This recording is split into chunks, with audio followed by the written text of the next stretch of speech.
I am who I'm meant to be. This is me. Look out, 'cause here I come. And I'm marching on to the beat I drum. I'm not scared to be seen. I make no apologies. This is me. Hello and happy Tuesday. I'm glad you're able to join us today. We were trying to be festive for the upcoming holiday here at NAMI County, celebrating also a few staff summer birthdays, Ashley and Sherry to be exact.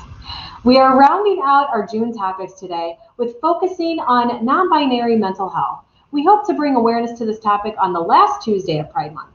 While we may not celebrate Pride every day, we want everybody to know that NAMI is a safe place for anyone that identifies with being in the LGBTQ community. Today we are going to discuss the story of Elliott Page and talk about stigma of gender dysphoria. But before we get to all that, what's going on here at NAMI County? Ashley, hi. Hey, love your hat. Thank you. Love yours too. All right, cool. I am excited to share some upcoming events here at NAMI County.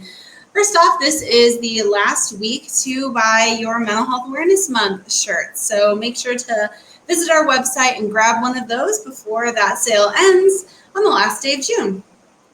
Big announcement as well, coming in July, we are going to begin to offer hybrid support groups. That's where either you can attend virtually or in person. So we'll be having more details soon. So make sure to keep tuning in to News at 2. As a reminder, throughout the month, we host various support groups. Every Wednesday from 12 to 1:30 is our NAMI Connection Recovery Support Group. All links are on our website to join those Zooms, and we would love to see you join us for a meeting. Those are your upcoming events.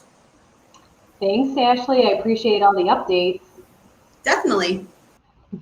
So get those shirts. There's only a few days left. So gender dysphoria, I mentioned it earlier. What is it? And what is the stigma in relation to it? Courtney is sharing this now. Hi, Courtney.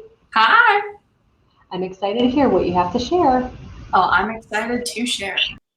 Okay. So according to the Diagnostic Statistical Manual of Mental Disorders, or the DSM, gender dysphoria is defined as clinically significant distress or impairment related to a strong desire to be another gender, which may include desire to change primary and/or secondary sex characteristics.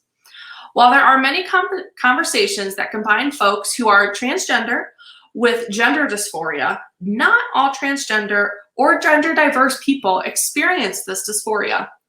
There are many folks who have mixed opinions on keeping gender dysphoria in the DSM.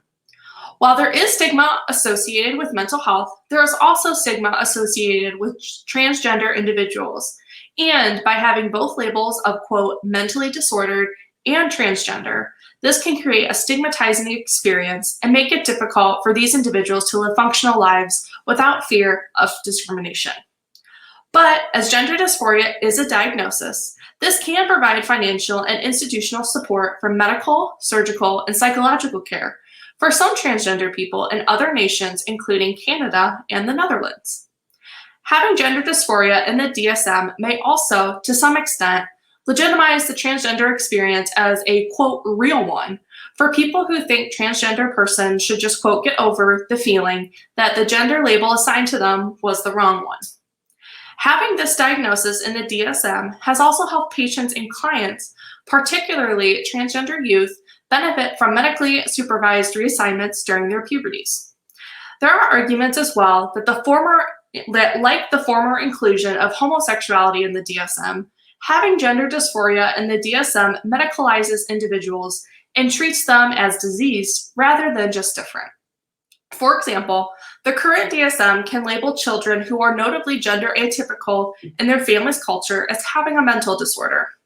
One of the 8 criteria in the DSM-5 for gender dysphoria includes a strong preference for cross-gender roles in make-believe play or fantasy play, which actually is developmentally appropriate for children to partake in, according to researchers, since by doing make-believe play or fantasy play, it encourages creative thinking and communication skills And it also allows kids to practice language development and their social skills.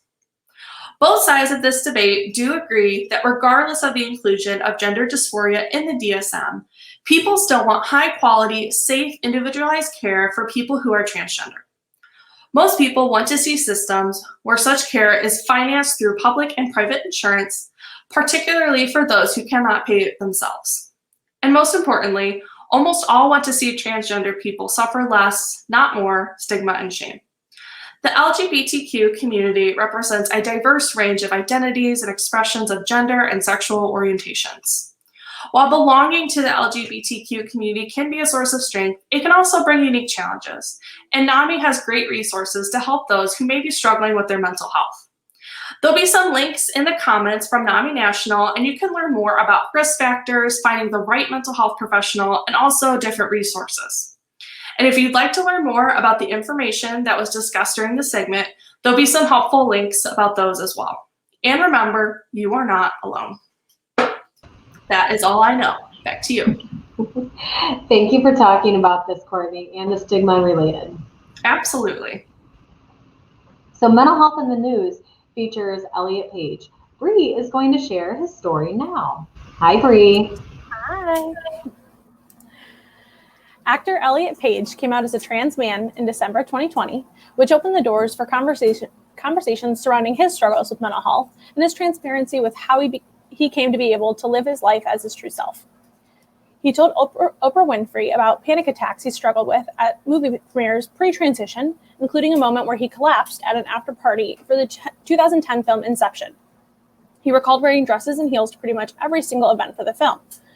Page said that his manager really believed that she was helping by providing dress options, but the actor stated that it did the opposite. Page describes seeing dresses laid out as maybe some options to choose from, which became overwhelming for him at the time, resulting in him breaking down. Gender dysphoria can manifest in many ways and can include physical symptoms like the ones described by Page. Thanks to Courtney, we now have a little bit more information about what this is and what it looks like. Over the course of 2 conversations with Time magazine, Page stated that understanding himself in all the specifics remains a work in progress. Fathoming one's gender and identity, innate and performed, personal and social, fixed and ever evolving, is complicated enough without being under a spotlight that never seems to turn off. Like many trans individuals, Page emphasizes being trans isn't all about surgery, but Page describes surgery as something that for him has made it possible to finally recognize himself when he looks in the mirror, providing catharsis he's been waiting for since the distress that accompanied puberty. Though we've reached the end of Pride Month, this is not the end of the conversation regarding this community and their experiences with mental health. Advocacy is important always. Back to you, Jessica. I appreciate you sharing a story, Bree. Thanks. I hope others that may relate are able to feel a little less alone after hearing this. In our self-care corner, we have Sherry sharing some self-care tips. Hi. Hi. So, hello, everyone. There can be a lot of stereotypes in the LGBTQ community, and this can lead to poor self-esteem, which can also lead to eating disorders. When it comes to eating disorders in men, there is not much talk about it. Men can have body issues also. Here are some tips. Write down the parts of the body, your body, you feel grateful for. Create a plan for when shaming strikes, such as steering clear of mirrors. Go into a forward fold right away. Sit on the floor, lean over your body, and breathe deeply while giving thanks for the body parts you do like. Let go of the desire for a perfect body. It does not exist. Most importantly, stop comparing yourself to others. And I'd like to share one more time the men's mental health website, headsupguys.org. I want to leave you with a quote from Dr. Seuss. Today you are you, that's truer than true. There is no one alive who is youer than you. Have a great Tuesday. Thanks for sharing, Sherry. And thank you everybody for joining us today in our stream. We hope you all have a great week and a safe and happy holiday.